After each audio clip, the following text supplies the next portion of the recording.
एवढं मोठं पोतं आलं आज सकाळी. त्याआधी सकाळी डबा करायची घाई झाली माझी चालू आणि सकाळीच किचनमध्ये हे असं मनी प्लांट बघितलं का एकदम फ्रेश वाटतं मनाला.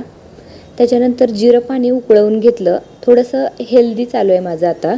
आणि मगाच्या पोत्यामध्ये होता एवढा मोठा खजिना जो माझ्या मम्मीने मला पाठवला होता.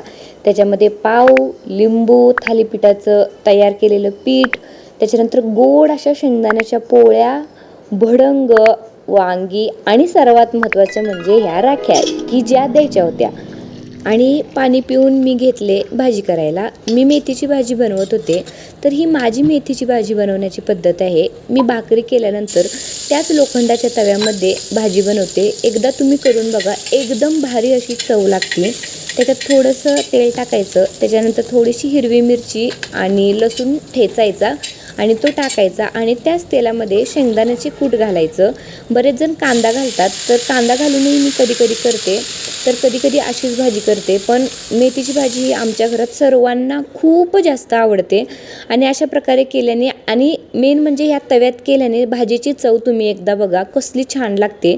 आणि व्यवस्थित सगळ्या बाजूनी भाजी मिक्स करायची आणि मीठ टाकून मी भाजी शिजवून घेते आणि तयार आहे ही अशी भाजी जी मी बनवते. तुम्ही कशा प्रकारे बनवता मला नक्की कमेंटमध्ये सांगा. लाईक, शेअर, सबस्क्राईब नक्की करा.